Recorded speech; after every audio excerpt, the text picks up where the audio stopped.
एक छोटे से गांव में रमेश अपने परिवार के साथ रहता था।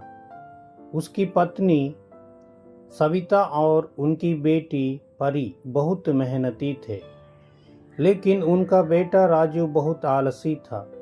सारा दिन बस बिस्तर पर लेटे रहना और खेलना उसकी आदत बन गई थी। उसे कोई भी काम करने में बिल्कुल दिलचस्पी नहीं थी। रोज सविता और परी काम करती और राजू को समझाने की कोशिश करती, लेकिन कोई फायदा नहीं होता। एक दिन रमेश ने एक योजना बनाई।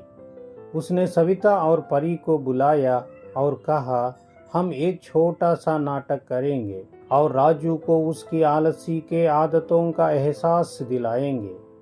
दोनों ने इस योजना पर सहमति जताई। अगली सुबह नाटक शुरू हुआ। सविता ने बीमार होने का नाटक किया और बिस्तर पर लेट गई। परी भी कहने लगी, माँ मुझे भी बहुत थकान हो रही है, आज मैं कोई काम नहीं कर पाऊंगी। रमेश ने गंभीर चेहरा बनाते हुए राजू से कहा, बेटा आज घर का सारा काम तुम्हें करना होगा। देखो तुम्हारी माँ बीमार है और तुम्हारी बहन भी थक गई है। अगर तुमने काम नहीं किया तो आज कोई खाना नहीं बनेगा और घर भी गंदा रहेगा।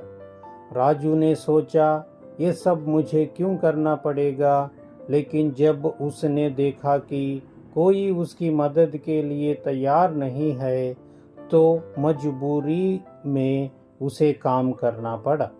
उसने झाड़ू लगाई, बर्तन धोए और सब्जी काटी, पर उसकी हालत खराब हो गई। उसे समझ में आ गया कि काम करना कितना मुश्किल होता है। शाम को सविता और परी उठी और जोर जोर से हंस पड़ी। रमेश ने मुस्कुराते हुए कहा, देखो बेटे, काम करने से कोई कमज़ोर नहीं होता, काम ही जीवन को बेहतर बनाता है। राजू अपनी गलती का एहसास हो गया और उसने आलस छोड़कर मेहनत करने का वादा किया।